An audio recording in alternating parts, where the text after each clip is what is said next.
Today's guest is Ryan Reeves, founder of Investing City and portfolio manager at Infuse Capital Management. I like to think of kind of rather than a thesis, it's like a hypothesis, because if you look at the world and investments as hypotheses, then you're never really wrong in the sense you're just updating your views. Since 2022, Ryan has compounded capital at an exceptional 32% CAGR, a track record that speaks for itself.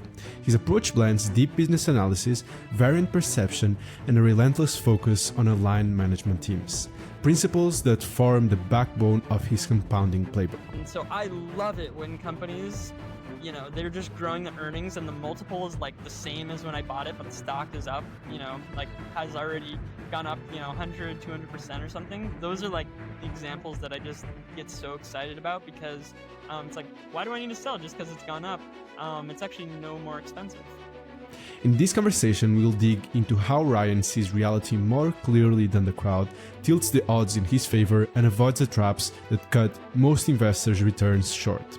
If you want to learn the mindset and process behind truly sustainable compounding, you're in the right place. You've compounded at 32% since inception, as I said in the intro. If you had to break down that playbook to my audience and I, what are the key principles? Sure. Well, thank you for having me on. Ultimately, earnings drive stock prices. So the twin engines, I think as John Huber calls it, earnings growth and multiple expansion. So the way I think about it is sort of the three legs. You have growth, quality, and valuation. And really the growth and quality get into the earnings growth, and then the valuation gets into the multiple expansion. So if you can focus on each of those three and only the companies that are the very highest tier of each of those three, then you really maximize your odds of success. So, if a company is growing their earnings really, fast, but it's sustainable. Like there's structures around the company that make you think that earnings growth is sustainable rather than, kind of these one-time spikes. And then if you kind of buy that at a reasonable valuation, you really set yourself up for success. So you obviously, as investors, if your hit rate is over 60%, that's like amazing. So you're going to be wrong many times, but you're just trying to tilt the odds in your favor. And so those are kind of my three criteria. But I'd say whatever your criteria are, the key is really kind of keeping a high bar, keeping your standards very high. And I'll probably say that a million times throughout the interview, but I think just keeping the standards very high and having a high kind of filter is very important. Nice. And how do you define your standards, right? Because, if I want, I can set my hurdle at 100% a year, right? But maybe that's not too realistic. So what are some principles or things one should consider before really setting up a hurdle or a standard for what you're looking for in an investment? I think that's a great point. I think it comes down to sort of your purpose. What are you trying to do? If you're, trying to conserve wealth and you're really trying to minimize volatility, then, that would have obviously severe consequences on how you're going to structure your criteria. But if you're trying to kind of get the highest returns with the least amount of risk, then, that's going to shade your views. And so it's really, I think, getting down to what are you trying to do? And, I'm trying to put up world-class numbers with as little risk as possible. Not necessarily volatility, the portfolio can be quite volatile, but, focusing on those core companies that you think can grow sustainably very quickly and buying those at reasonable multiples is kind of how I go about it. But yeah, like you said, you can set your bar, crazy high and then absolutely nothing would come through.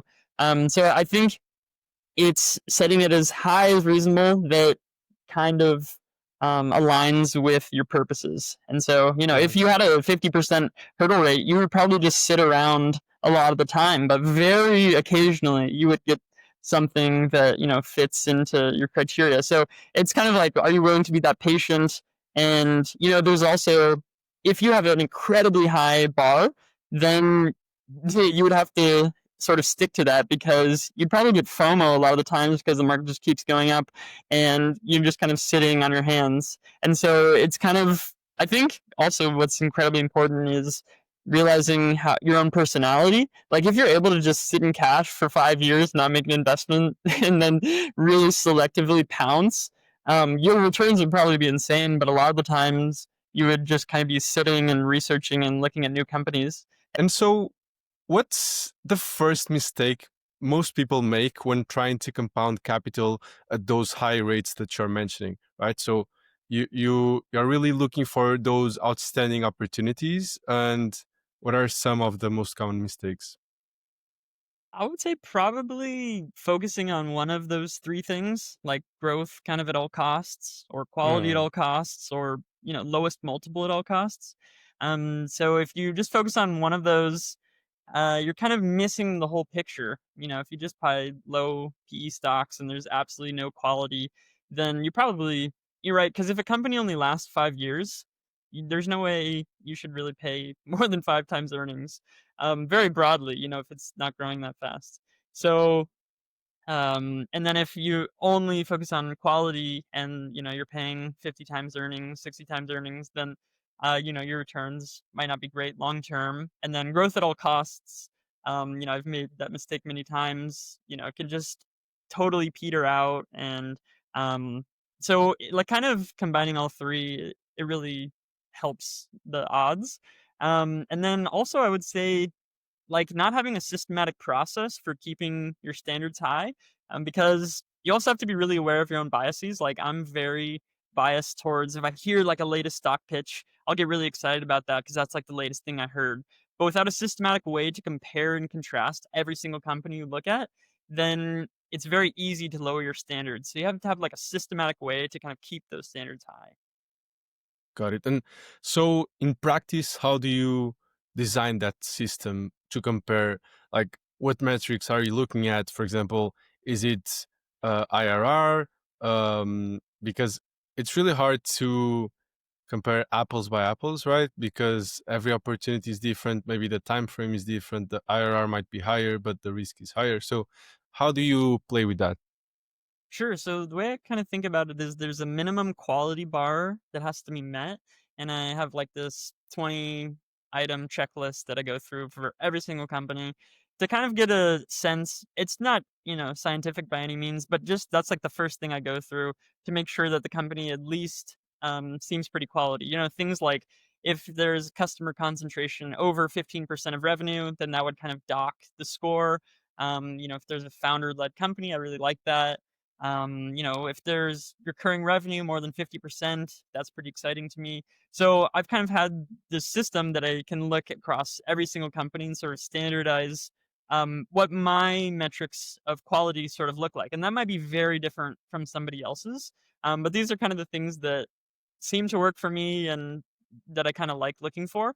And then once I go through that, then I try to understand, really what the growth runway could look like, and do they have the support system and the, capabilities to actually grow? And then I'll really do kind of underwriting and really try to understand my IRR. And so that's kind of the process. But I really start with quality because if you're investing, the compounding really comes in, the long run. And so the quality really is, how long can this business exist? And is there a high likelihood that it kind of controls the ecosystem that it's in, moat, all that good stuff. That's really so important because a lot of the value, if you do enough DCFs, it's like in the terminal value.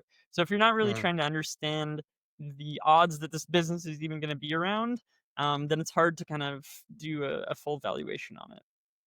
got it. And do you have sort of a minimum time horizon when you look at opportunities?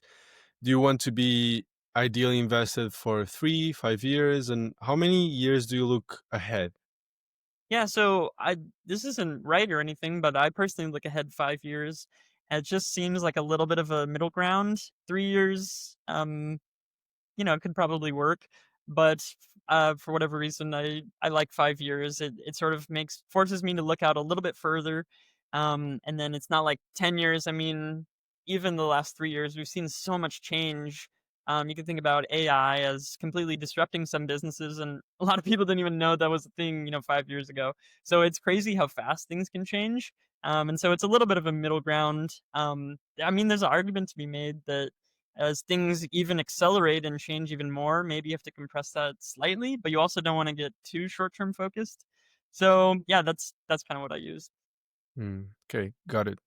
And if you had to start all over again, where would you go first to learn? Would it be a book or Berkshire letters? Like, yeah. That's a great question. I think there's 2 skills that are incredibly important for investing. One is, like, deep fluency in accounting. If you truly understand the language of business, that is very helpful. And kind of investigative journalism skills, like, Mm, really trying to get to the truth, looking at all sides of an issue, presenting a thesis. And so, I don't know, I think it'd be interesting to, like, take an accounting class and an investigative journalism class and sort of create the underlying foundation of the skills that you need. And then I would probably just look at like 100 companies every day, just getting the pattern recognition of what, good numbers look like, what a decent business model looks like, and just kind of get the reps in. got it. And do you usually work for established businesses that have been growing earnings for, let's say, 10 years, or at least have a history of of being profitable and so on, or do you look more for those inflections and turnaround cases? Yeah, so it depends. I feel like I'm naturally more biased to companies that have been doing it for a while, but I'm very open to those inflection cases. It's pretty rare that I'll invest in something that is unprofitable. So that's kind of a something that is very important to me because I've been burned so many times. And so you eventually get it through your thick skull. And so that's something, but I'm also not necessarily completely tethered to it because kind of how we're going back to, the higher your standards are, you also limit your opportunities. And so there's a little bit of a tension there. So you have to keep them as high as possible while also keeping, like 1% of your brain open to if a situation really just makes sense to you and you see the IRR present itself. And so it's like important to be dogmatic in that sense, but also speak out of the other side of my mouth. Like there is sort of this tension. Um, and so, yeah, I think that's incredibly important, just in terms of navigating that. But yeah, I if a company hasn't been growing at all and then it sort of really spikes up, it's likely an acquisition, or a new product. And so really understanding those things, because if a business has just been growing really nicely since the inception, then it's like, okay, maybe this product, they just have product market fit off the bat. And so it really depends. But I would say if there's a good 3-year track record of really strong growth and profitability, then I'm probably pretty interested. Yet, if there's an inflection and you can really see a really clear traction in the future, I'm also open to that.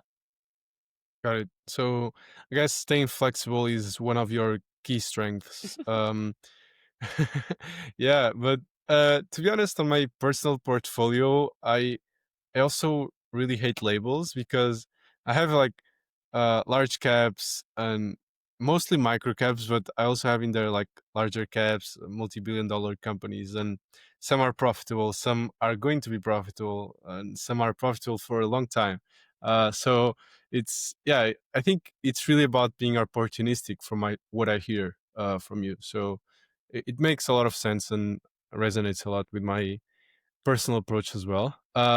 So now I wanted to read a quote from one of your letters, and then you can expand on that, and ask some follow ups if that's fine.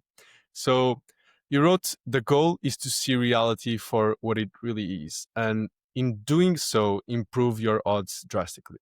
So, how do you practically train yourself to do that? It's pretty hard. Richard Feynman says that we're the easiest person to fool. And so fooling yourself is incredibly easy. And I think to push against that, the key is to really deal with the fact patterns as much as possible rather than relying on what other people say or sort of secondary sources. Like as much as you can, go directly to the source and deal with just the fact patterns, because it can be very easy to, say, I mean, even for instance, like something like Google, right? Search is getting disrupted. Everybody's using ChatGPT, and really, what does the actual data say? You can look at market share. You can look at market share maybe dropping a little bit. You can look at the average cost per click, how many impressions it's getting. So you have this narrative, but then even just going a little bit deeper and saying, okay, what do actually the numbers say? What is actually happening in the real world? Like follow the money. Wherever the money is flowing, and the profits are flowing, usually there's something that's interesting there, some advantage, something that customers are worth paying for, or it's worth paying for customers. And so getting away from as much of the narrative as possible and just dealing with facts. But it's very difficult because it's very easy to kind of fool ourselves. Right. And when actually my next question goes right into that topic, and it's more about how do you filter signal from noise with so much information, right? Because sometimes we can actually be fooled or illusioned by things that look like facts, but they're actually not facts. So, do you have any strategy on, yeah, dealing with large portions of information quantity? I think this is really the essence of like a very important part of investing. And I think there's probably two things. One is dealing in probabilities. So I Okay. think a lot of us look at the world, kind of black and white, but really it's sort of a probability because we're dealing with the future. And so, kind of using probabilities to, either increase your weight in a prediction or decrease it, and kind of going into that, I like to think of kind of rather than a thesis, it's like a hypothesis, like a hypothesis. Because if you look at the world and investments as hypotheses, then you're never really wrong in the sense you're just updating your views. Because it's like a question, like, "Oh, my hypothesis is that Google is actually." I'm not saying that this is my hypothesis, but, like, for instance, Google is not getting disrupted. And then if you start seeing market share just degrading and, cost per click increasing, but number of clicks just, like, falling off a cliff, then it'd be like, "Okay, I need to update my view because my hypothesis is actually probably weaker than I thought." Like, that's the whole point of the scientific method. People say like, Right. "Oh, well, it's like science changes." It's like, no, that's actually a feature, not a bug. Like that's like the point. Is that people are updating their views based on new information. And so it's kind of just like a little mental thing that makes it a little bit easier to say you're wrong, because it was like, oh, it's just a hypothesis. It wasn't my hardened view of something. And so, probabilities are very helpful with that as well. You could say, I think this is a 5% chance that this is a fraud, but I actually think there's a 50% chance that this thing could go up 20x. And so thinking about it rather than, oh, this thing is a fraud, it's like, well, actually, the evidence leads me to think that there's maybe a small piece that it actually could be. But if this does work out, it's actually still a positive expected value. So thinking about the world in probabilities and then like hypotheses, I think is pretty helpful. Nice. And mm, when hearing everything you said, I think in theory, like if you have enough bets and the probabilities are tilted in your favor, uh, eventually you'll diversify the risk of your portfolio going to zero, right? But you can kind of uh, remove that feature, or like undo that by selling too early or messing around with the position size um, in a way that basically destroys that risk reward. Yeah, I mean, imbalance, right? So hopefully the reward is higher than the risk.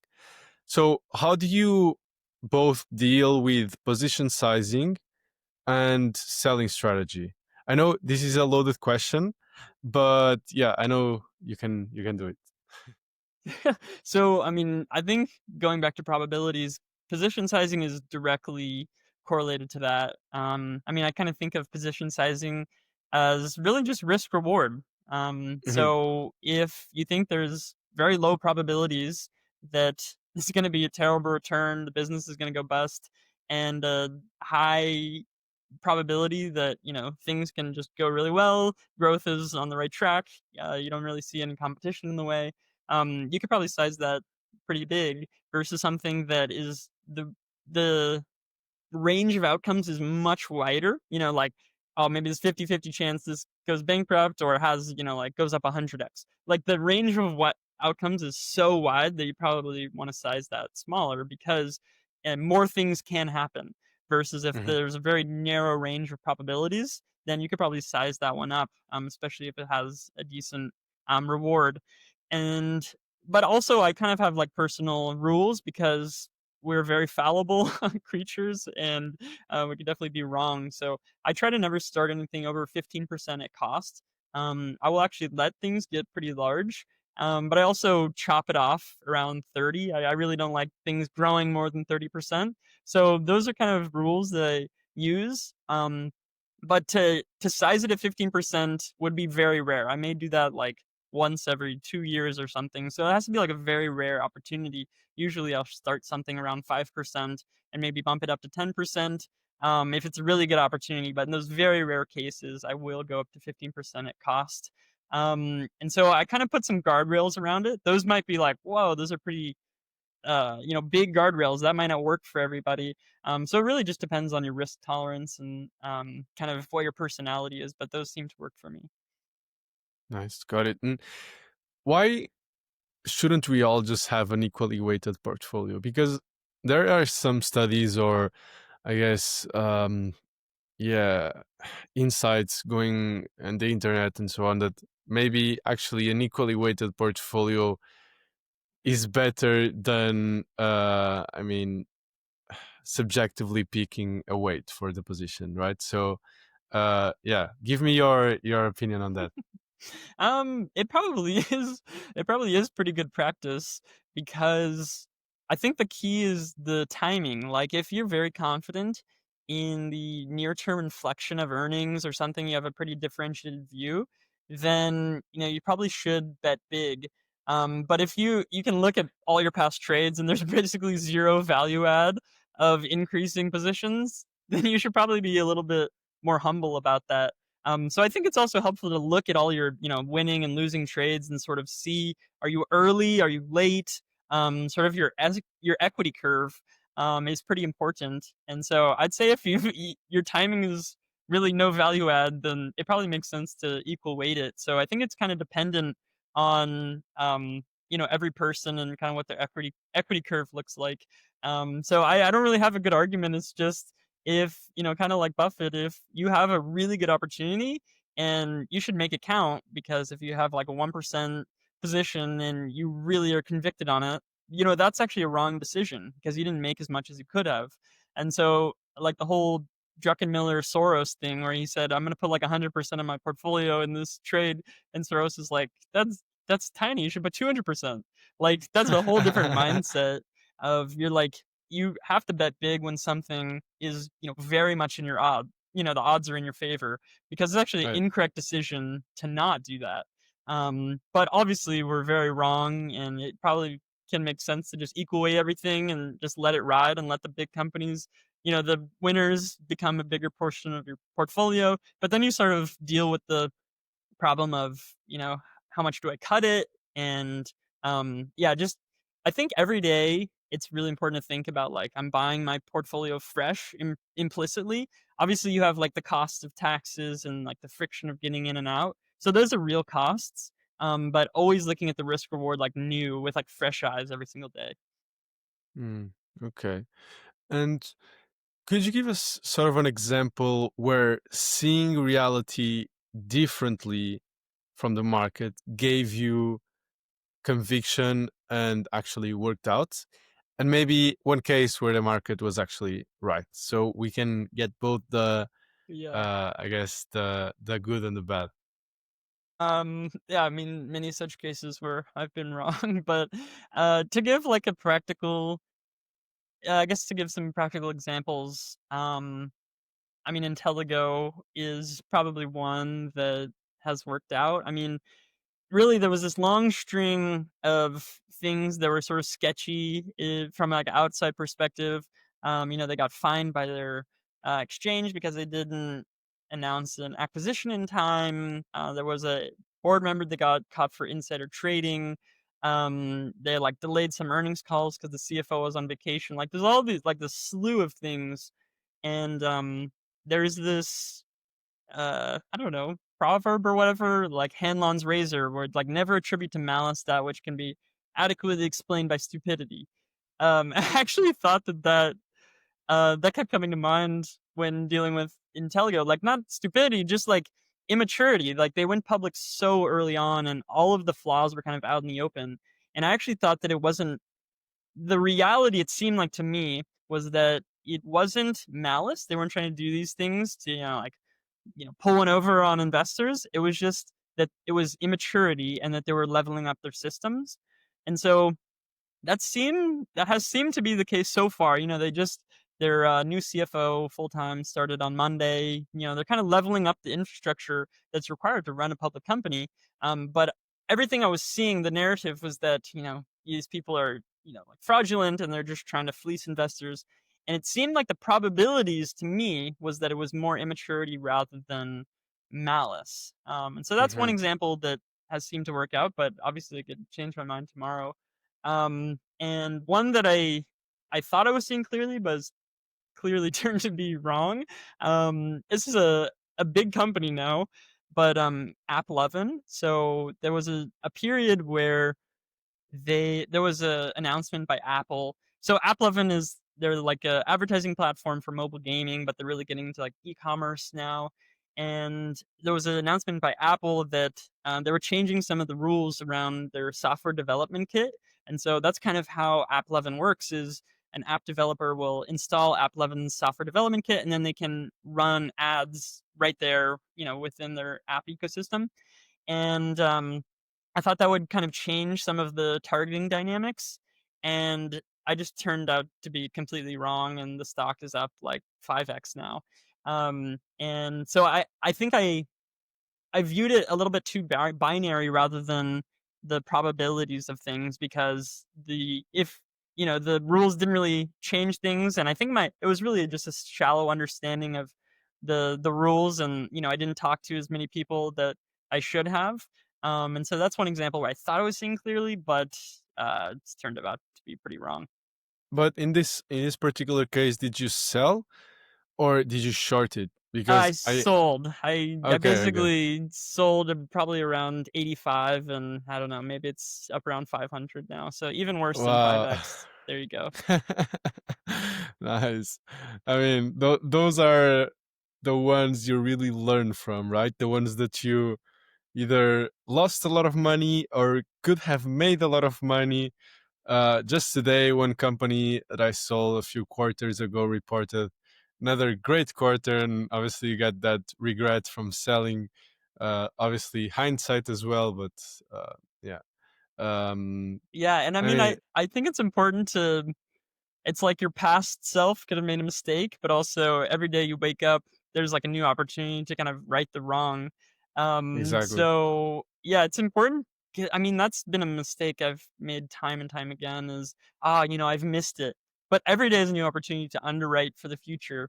So it's like, fortunately, I actually bought back App 11 at, I think, a little under 400. So to go from like 85 and then just say, wow, I really made a wrong decision.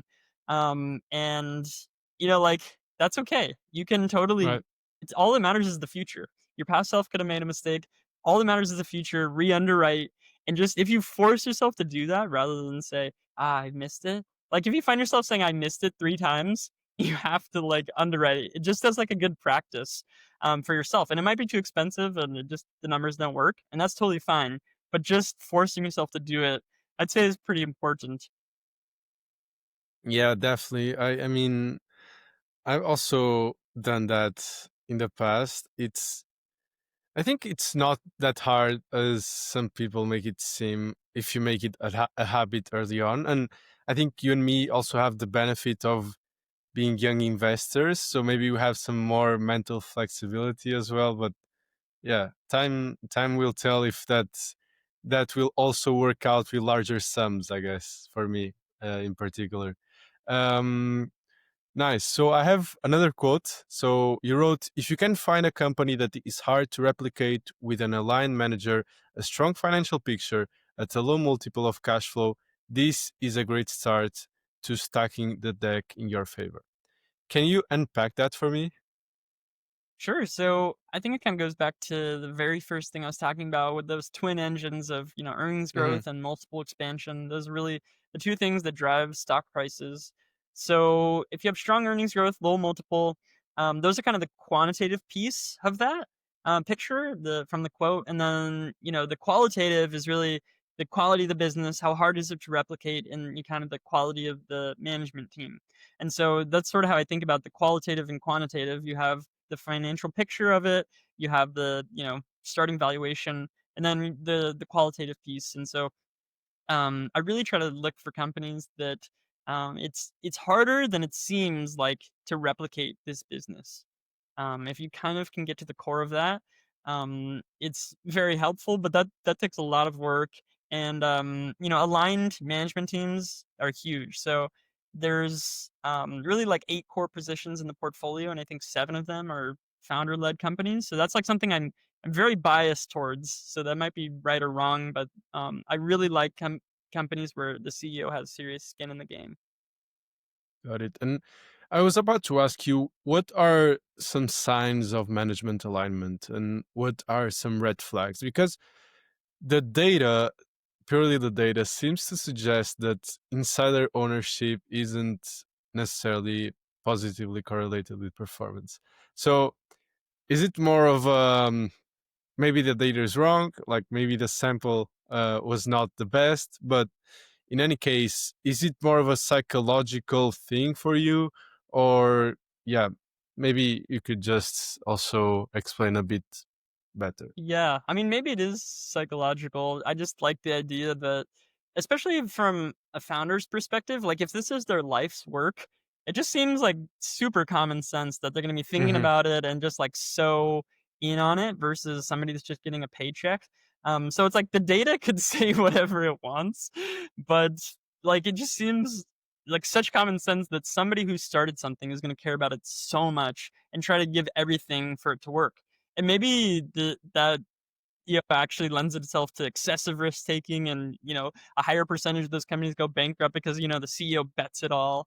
And so maybe there's some validity to that. But yeah, I think just like simple stock ownership is very important. And it's not necessarily, oh, it has to be like over 10% of shares outstanding, anything like that, but just like enough where it really matters if this company goes bust, and this will like really like affect the CEO's family or whatever. Not that I want them to like fail or not have cash reserves or something, but it's just like this.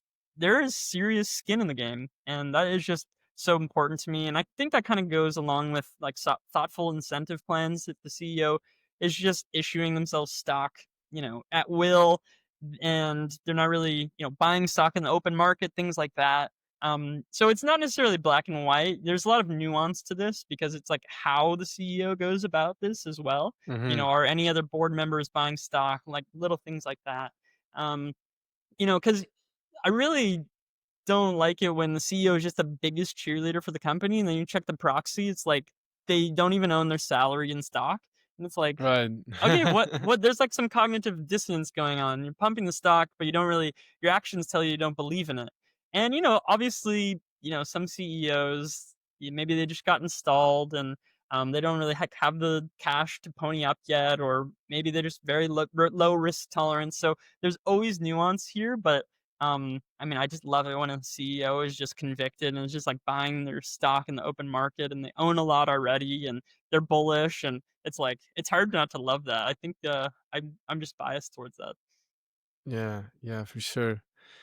I mean, I think it's so hard also to evaluate people and management teams and how they communicate, because personally, maybe you can help me unpack this or think about this better, but there are some companies in my portfolio that take that approach of delivering results and not bothering about communication or let's improve IR or anything like that. They don't do interviews, they don't do press releases all the time, um, but they deliver consistently.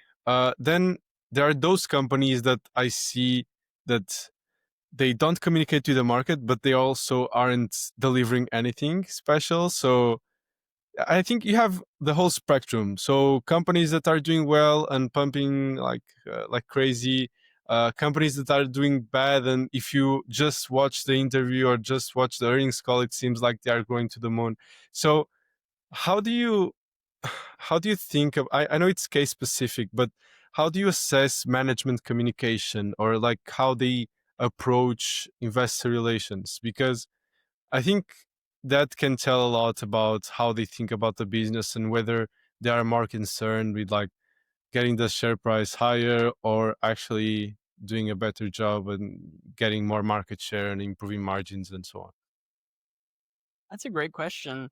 I think it's sort of depends on I think, like, the early life cycle of the business. Like, even something like Intelligo where the CEO is known to be very promotional, I think that's sort of a function of the company having to survive for so long, so he had to raise money, and it was kind of in his own interest to keep Right. the stock at a higher price, and it's like Elon Musk. I mean, the guy is amazing at sort of getting the stock price high so he can leverage that, and then actually put it to productive use. And so it's like that is real reflexivity, like the George Soros, where the stock price actually affects the fundamentals. Because if you can raise equity at a reasonable price, you have lower cost of capital, you can actually reinvest that back and get a really good return. And so, versus somebody that's sort of bootstrapped the company, they've always been profitable. They don't really care. It's like, we'll take your money or not. It doesn't really matter. We've Hmm. been profitable Yeah, for a long yeah. time. That will totally like affect their communication style. So I think also like understanding the history of where the business has come from can be helpful. And there's not necessarily like a right or wrong. People really, hate promotional management teams, but it's like, hey, if they really believe in the company and they're just excited to talk about it, that's one thing versus somebody that's trying to pump the stock so they can sell. If you see them just pumping the stock so they can like sell and they do like the perfect um equity raises at the local tops and, sell their own stock. That's like a completely different thing versus if the CEO is just buying back shares. So it's really, like you say, case dependent. But I think Hmm. kind of the early life cycle of the company sort of shapes how the management team communicates. I think you're spot on. And I haven't thought about it this way, but now that I reflect back on my portfolio, there's this company that I won't mention the name, and the CEO is just very excited about the business, and he bootstrapped one of the subsidiaries that got acquired from this business, and now he's running the whole thing, like the group.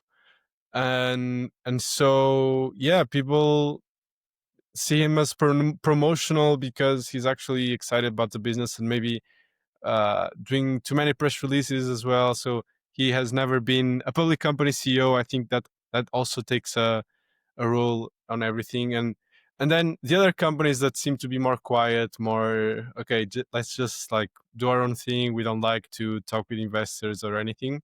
Are normally those companies that have been profitable for a long time, as you said, a very stable business and growing steadily for a long time. So yeah, I think that's very interesting. Never thought about it, and definitely will be an important tool going forward. I think probably those management teams that are, very just no nonsense, focus on the business, they probably tend to be a little bit more experienced and like older as well. And they just Yeah, like realize that how they communicate, they're gonna attract a certain type of investor. Like, Buffett is just the golden example of this, is just his communication is so clear that he attracts the type of investor that is very exactly. long term. And so that's another thing that if a CEO is new to the public markets, that's like something that they probably don't think about is you're actually the volatility of your stock is somewhat affected by how you're communicating. Because if you try to attract these people that are very focused on the short term, all these short term press releases, don't be surprised that when things, teeter a little bit, they're going to be the first ones out of the door.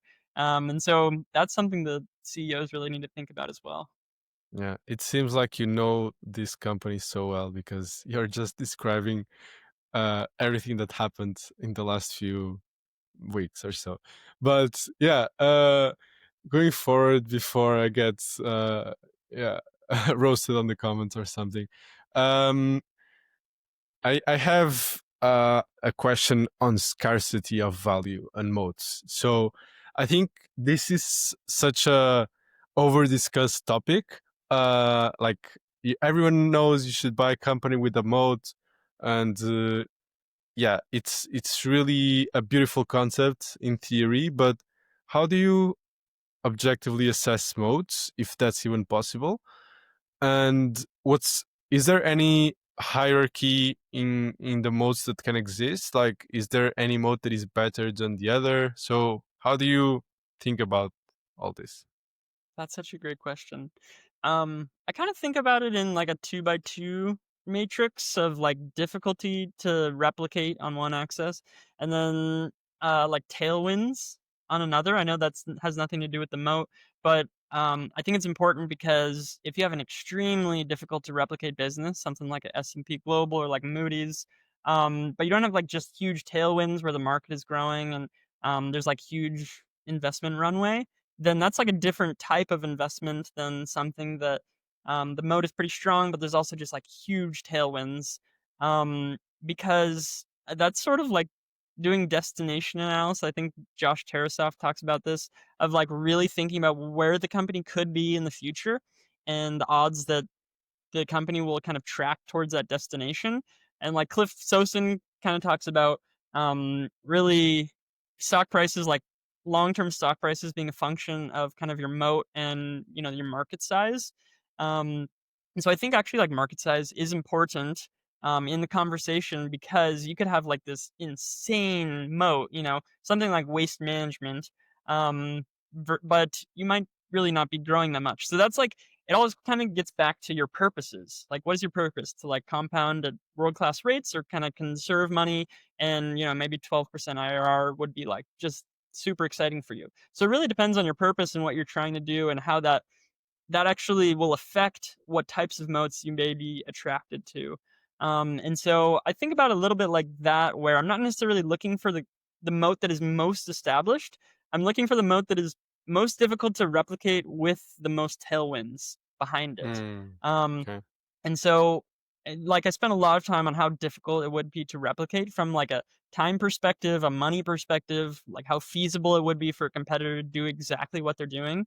And so I try to spend a lot of time doing that, but also a lot of time on the market size. Is there actually tailwind behind this, and could the if things go really well and my probabilities of how difficult this company is to replicate do actually come to fruition, could go up 10, 20x or something like that. Okay, got it. And what are some quantitative metrics you look at for assessing mode, or is there even something you can look at that is quantitative to kind of screen? Okay, there might be a mode here. Yeah, I mean, probably the most simple thing is just consistent high returns on invested capital. If companies can get back way more than they're putting into the business, by definition, that means they're doing something pretty interesting. And if that can persist over, call it 3+ years, then I mean, ideally, the longer the better. But there's sort of, if you think about the three legs of growth, quality, and valuation, if a company has 40% IRR or return on invested capital for 10 years, the multiple is probably going to be insane. So you're really trying to optimize or like have trade-offs with all three of those sort of legs. Maybe the quality is not quite top tier, but the valuation is really good, or you're kind of doing trade-offs with the three of those legs. That's kind of at the core of my investment philosophy. Um, but yeah, I think it's probably just consistent returns on invested capital is like the easiest quantitative metric. Which of those three pillars would you most easily compromise? So Mm, let's, yeah, I think I'll just leave it at that. that's a great question. Personally, that's harder, and I think things have changed over time as I've gained a little bit more experience. Um, it's a really hard question, actually. I think probably, even though I said that there's a minimum quality bar that needs to be met, I'd probably compromise a little bit on the quality because if you can, well, I'll like clarify that where if there's absolutely no growth, but the quality is just off the charts, valuation is, you know, rock bottom, I'll be pretty interested in that. But I think I'm biased towards more growth. It's just the way that I've grown up with investing and, finding those companies like the Amazons and the Netflixes. I'm just like super biased towards that. So it's probably best, I would say, for me to compromise on growth, but I find myself not doing that as much and probably compromising a little bit on either quality or valuation. So I'm speaking out both sides of my mouth. I'd say ideally I'd compromise a little bit on growth, but I find myself if I actually look at what I'm doing, I probably compromise a little bit on quality or a little bit on valuation, because valuation is obviously so important. It's only in a really big bull market you start seeing people say valuation's not important. You Yeah. got to look out 15 years. You never see that in a bear market, and No. so valuation, near-term multiples are very important. But if you do find a company that is just so quality and they have really high growth, and you think that there's high odds that they can carry that out for a really long time, then it can make sense to compromise on valuation as well. But there's obviously limits to that. Yeah, for sure. Yeah. Makes total sense. And I think it also depends on which stage you are, right? Mhm. Because at some point I was more willing to compromise on valuation. Now maybe I'm a bit more aligned with your current state where I'm a bit more willing to compromise on quality and prefer like a lower valuation. But it's also like when you see more mature investors, maybe they really go towards the quality side of things. So yeah, it's just fascinating to see how we evolve at all times. Totally. Yeah, I think that's a great point because, like I said, if the terminal value is really where the stock price, that's ultimately the big chunk of the value of the stock, then quality, it makes the most sense to not compromise on that because, it really depends on your time horizon, right? If you're like looking at a microcap and you're very well aware that, this thing might not be around in 7 to 10 years, then you may be able to sort of, it's like a longer cigar butt like puff, Yeah, yeah, yeah, where you can sort of get a lower valuation and then the sentiment changes and you can like sell because the IRR is not as interesting anymore. But if your time horizon truly is like 10 plus years, then quality is like the utmost important. yeah, yeah, definitely. And yeah, I think the lower down the market cap ladder you go, the more I don't think you have to be necessarily short term, but you have to be extremely Mm, skeptical and fast in your actions because yeah, like you said, these companies are so fragile that they can go out of business tomorrow, right? I'm obviously exaggerating, but hmm yeah, they're actually right. um but I wanted to ask you another quote. I think it was very interesting. You wrote, the biggest mistakes for most investors tend to be mistakes of omission, meaning big winners they missed out on or sold too soon. So how do you avoid cutting flowers too early? yeah, I mean, this one is hard. I think it's an important piece is always thinking through the future and just the potential scenarios that could happen. I think it helps to be a little bit more slow to sell than you might naturally be. Like, oh, the IRR is a little bit lower than this other one, and I'm going to make the full switch, even though it's like maybe 200 basis points difference in expected IRR. It's like there's also a natural thing that if you have a company that's done really well for you and you know it very intimately, there's a big advantage there because you sort of can like sell when you need to or even buy more when you need to versus something new. You sort of have to handicap the IRR because you just don't know the company as well. And so it's not quite like black and white necessarily. But if the company has grown its earnings and the stock has gone up and the multiple is actually not that much higher, it's like, why do I need to sell? Versus something where the earnings growth has been like so-so, but the multiple is just expanded, and that's why the stock has gone up. That's a totally different example. So I love it when companies, they're just growing the earnings and the multiple is like the same as when I bought it, but the stock is up, like has already gone up, 100, 200% or something. Those are like the examples that I just get so excited about because it's like, why do I need to sell just because it's gone up? It's actually no more expensive. Right, right. Yeah, it makes it easier to sort of stay put, right? Um, nice. So there's another concept that I really enjoyed learning from you, and you call it the tax paradox. So where the math often says sell, but compounding through taxes creates high long-term benefits, right? So how do you balance that tension, and at what point does it make sense to compromise that tax benefit? Yeah, I mean, this is something that I've struggled with a lot because I think this is kind of getting back to knowing your personality. Like my personality is I just hate paying taxes. Like I'm just very biased against paying taxes. So I've thought about this a lot because, right, if you don't have any really good ideas, like if you're just kind of, maybe the market's really expensive or something, maybe it makes sense to like focus more on the taxes versus if it's just like clear the IRR is just like so much higher and it pains you to pay the taxes, but it just makes sense to you. Then that's like a whole different ball game. But I think really the core of it is just kind of handicapping your assumptions a little bit. Like I said, if the IRR is maybe a little bit higher, it has to be like for me significantly higher. Maybe um like more than 500 bips, maybe even like the difference between, like 10 and like 17%. Like it has to be pretty significant for me because if you factor in the fact that you don't know this new company as well, plus you have the cost of taxes, and maybe if it's a liquid stock, you have to factor in some movement in the stock. If you're, as you exit your position or something. So there's all these hidden costs that I think people kind of gloss over and say like, oh, well, this is 12% versus 10%, it's obvious, I should make that decision.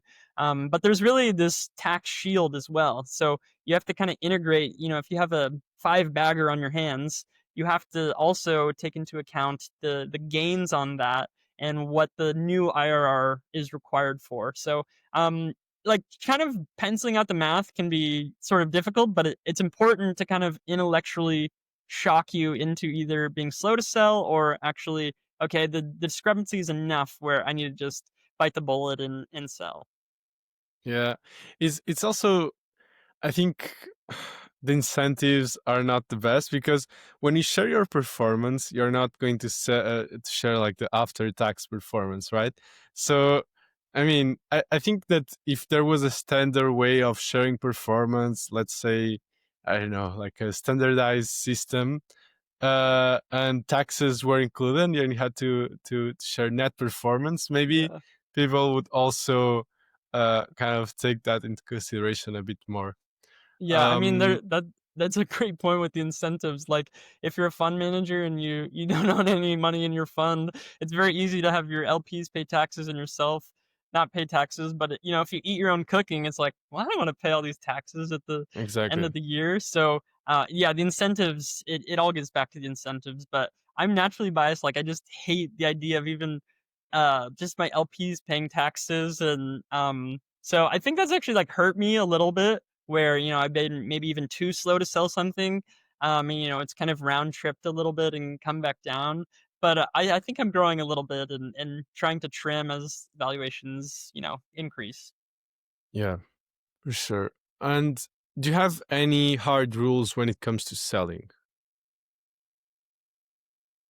Honestly, not really hard and fast. I'm fairly flexible on things because, a business, there's so many factors and, valuation could change tomorrow or so it's really case by case, honestly. I'm trying to even think of any hard and fast rules.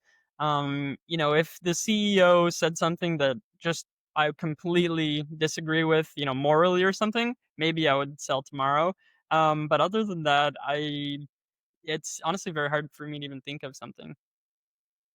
Okay, got it. Yeah, I think we are always like fascinated with these really objective criteria, but we can talk for hours on the theory of investing, but then when you actually are doing it, it's always like every case is a case, and you have to kind of try to use the baggage of philosophy and theory that you have to make the best decision you can at the moment. But it's not always black and white, and I think the more you study investing and the more you do it, the more you realize that that applies across all disciplines. And yeah, it's definitely a very interesting insight I also got from this conversation so far.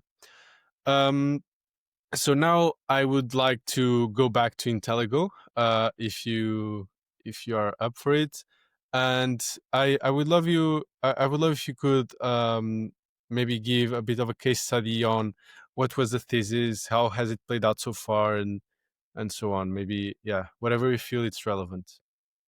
Yeah, sure. So, I heard about this company from a couple friends who are really talented investors. And when I started looking at it, I was like, wait, this company's growing 300%, operating margins are 40%, and is trading for 5 times earnings. Like, what the heck is going on here? And then as you really dive in, you see, all the kind of issues that I was talking about. Receivables are super high. It's like 6 month and longer payment terms, cash flows kind of non existent, but they're showing these really good operating income and net margins. And so there's all of this kind of baggage as you look into the company. And so I really started buying and getting interested at like 60 million, $70 million US market cap. So call it 600 million SEK or something. Hmm. And as I was buying, like, originally the stock, sold off a little bit, and I was getting super nervous. Like, I don't remember a company occupying this much space in my mind, like, maybe ever. There was, like, so many problems, and I was like, "Am I crazy? Like, is this just a terrible decision?" And I remember just journaling every single day about the stock and, what it was doing, and, really had to kinda get back to the basics of what are the fact patterns and what are the probabilities that if I play out multiple scenarios for this business, what could it look like? And basically it came down to, I think there's like, going back to Hanlon's razor, it was more immaturity rather than malice, and so my estimates or probabilities of fraud were probably lower than a lot of people's, and I was really trying to think through, if everything turns out well, really these big contracts start coming through, what could the earnings growth look like? And, 5 times earnings, as long as the business doesn't go bankrupt, the margin of safety is there, and so it's totally a bumpy roller coaster, and there was a lot of up and downs, but ultimately I thought that the product, it seemed very easy to replicate, but there was actually it was probably harder to replicate than the average investor may think. And then the earnings growth, it's like even if they hit half of these goals, the stock just seems like a no brainer. And so it was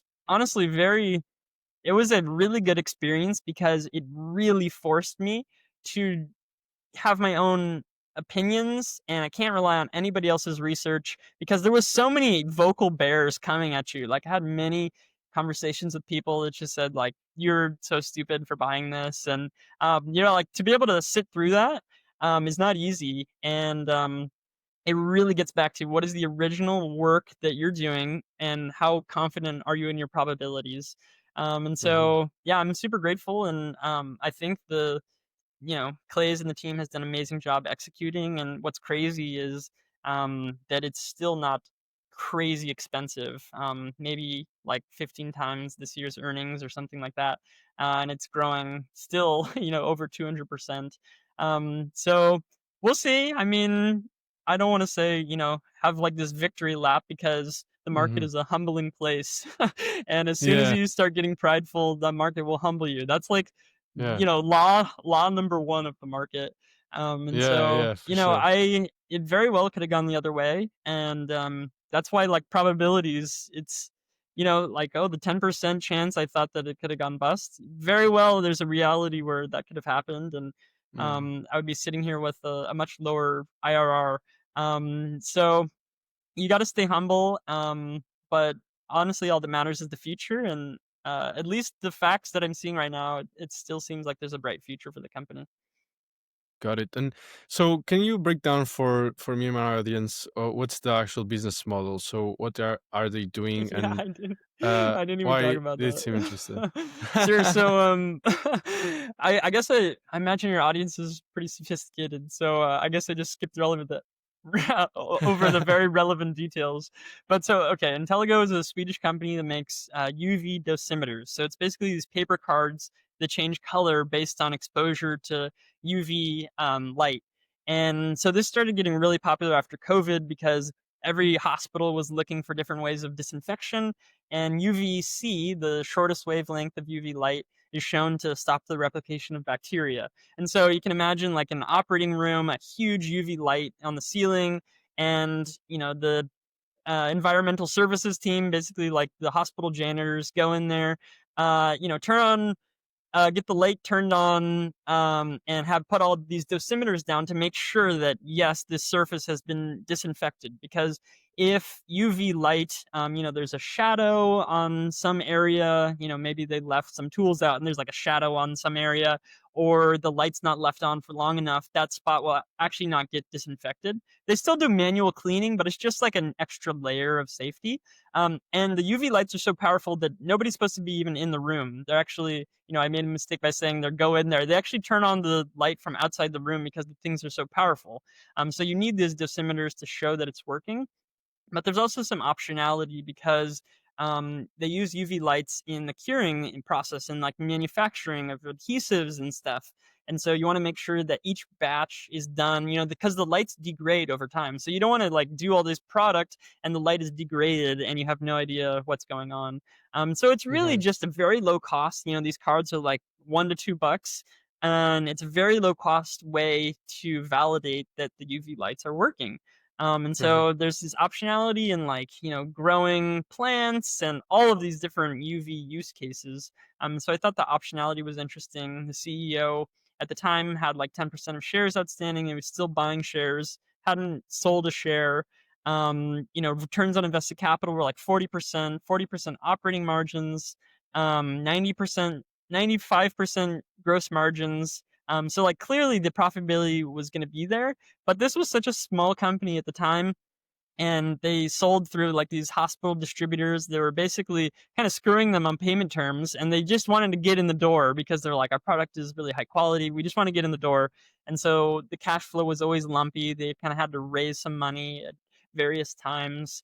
So it's been a very up and down you know, investment, but they have really two distributor slash customers, one in China and one in Germany, that are really pumping their product through, the hospital system in China, and then the curing and manufacturing processes for a lot of big companies. Like their German distributor slash customer provides all the adhesives for IKEA furniture.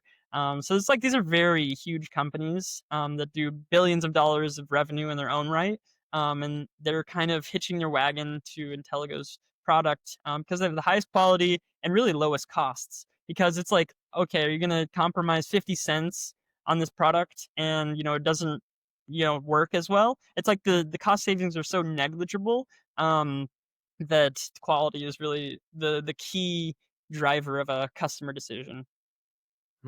Okay, got it. Yeah, it's definitely very interesting. I didn't even know that was a problem. First of all, so yeah, it's always nice and interesting how these companies can carve out a niche and maybe take advantage of COVID or some of those big events that, mm, yeah, just change the mindset of the customer as well. Yeah, I've heard the name a lot of times, especially on Twitter, and yeah, I saw the performance, but never really took a look at the company. But yeah, definitely, I'm curious to learn more. So maybe after this, I'll go read some annual reports or something. Um, so you wrote, buying a truly scarce asset is a good way to not lose money because there will likely be a bid for that asset. So how do you separate scarcity from hype? And like, what's a good asset in the first place? Yeah. Um, I'd say a good asset is something that is difficult to replicate and there is demand for it. It's kind of going back to the 2 by 2 matrix, how difficult it is to replicate, and then essentially tailwinds or how much is there a wave of demand that seems very likely to be higher in the future.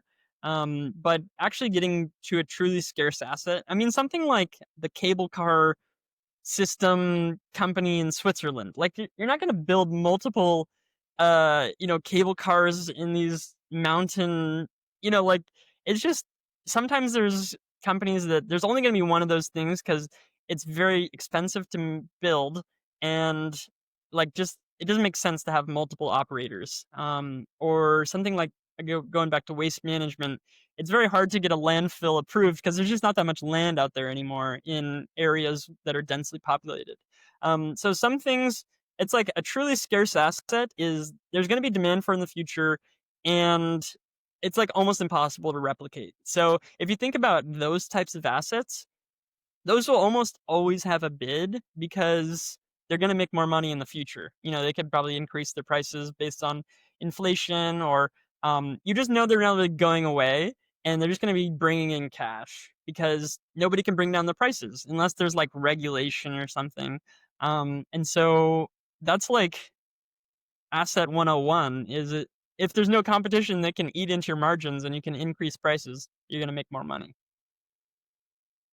Got it. And now I have sort of a different question to switch gears. It's more about the psychology of investing and human nature, right?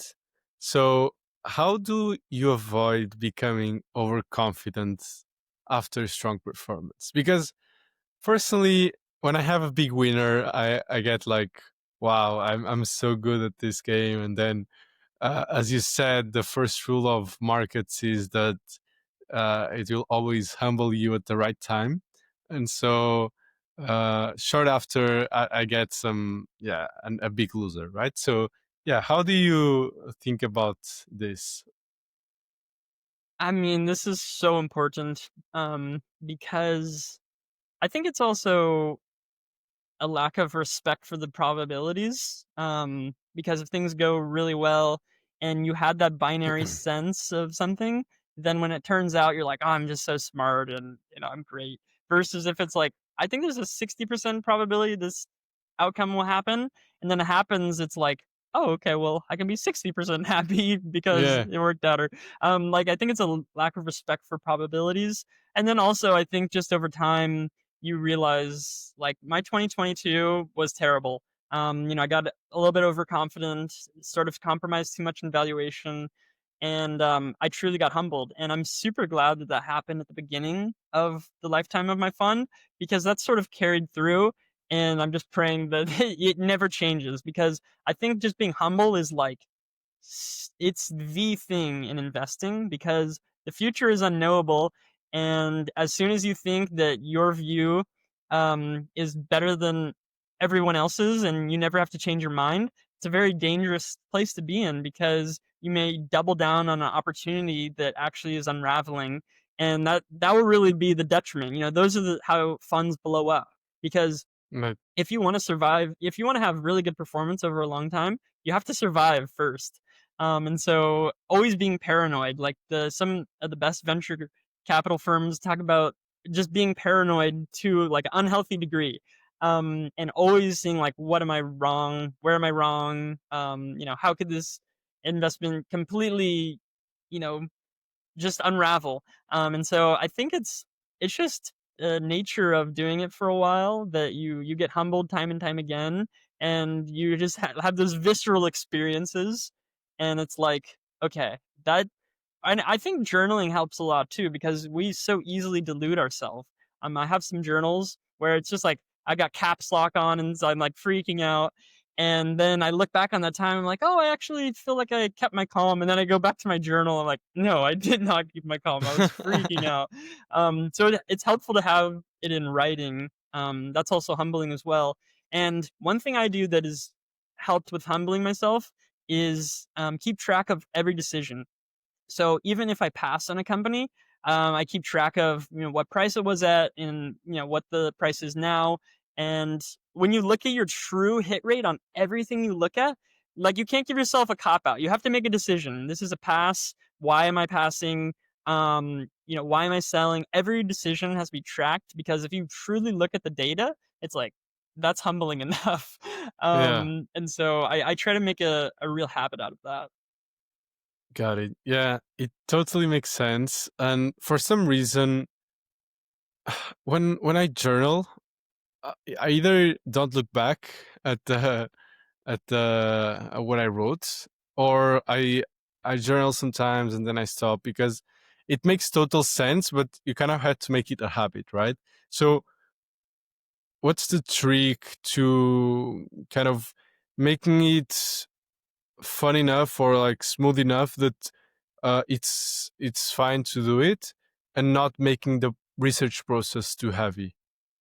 Yeah, it's a good question. So what I personally do is look 2 times a year very in depth at my, investing journal, and I'll go back to the beginning, like, okay, these are all my, decisions, and I'll just refresh everything just to kind of humble myself and look at, "Oh, I sold that stock and now it's up 10x, and what the heck was I doing?" It's like, that is very humbling versus if you never made a decision, you can sort of trick yourself in thinking, "Oh, I wasn't really looking at that seriously," or it's crazy how our brains, trick us. And so I do it like 2 times a year where I go through everything, and I did this a couple weeks ago, and, it's pretty funny. I was just talking to my wife, and I was kind of sad. I was like, "I'm deeply humbled after looking at everything."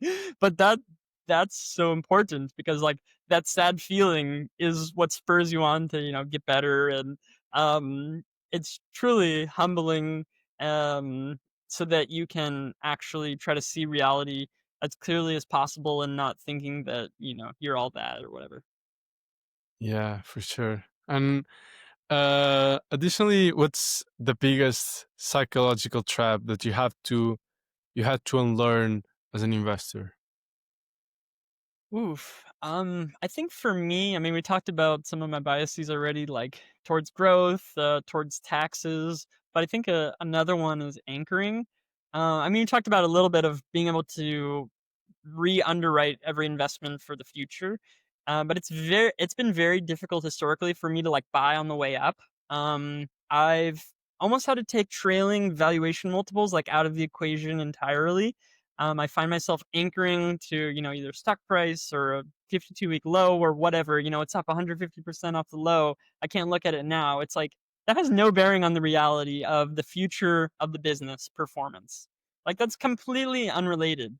That just means that you should have looked at it earlier, or you should have had a process for identifying that earlier, and so then you can work on that part of your process rather than thinking, "Oh, I missed it." There's always something to improve, and that's honestly what I love about investing. Is there's always something to improve, always something to get better at, always more companies to look at. Um, but, I mean, one thing that I've done to kind of overcome this psychological trap is to just run a very simple, quick, valuation analysis on if there's a reasonable multiple 2 years out, do I think that there's any way that the stock could double? And if there's any way that I see a path to that doubling, then that has sort of shocks me out of, "Oh, okay, I missed it." It's like, well, if it can double, very possibly, not like even necessarily a high probability that that can happen, but if it's in the realm of possibility that it can double in 2 years, then that's, a very good hurdle rate, and I should really seriously take a look at re-underwriting it. So, sometimes if you miss it and the stock is, just super expensive, it's totally fine that you missed it. You're not gonna catch everyone, but you have to be able to look out in the future and say, "Did I actually miss it? Like, did I truly miss it, or am I just being biased?" Yeah, I think that's very powerful, and I mean, it's just a testament to you really have to like investing because it's hard, man. Like you Mhm. have to invest a lot of time, and uh you really have to really enjoy the process, because that's where you'll spend like 99% of the time, right? I think celebrating your wins will be, yeah, so meaningless in the long term, or how you actually feel about investing. So yeah, I think that's also a great insight from this conversation so far.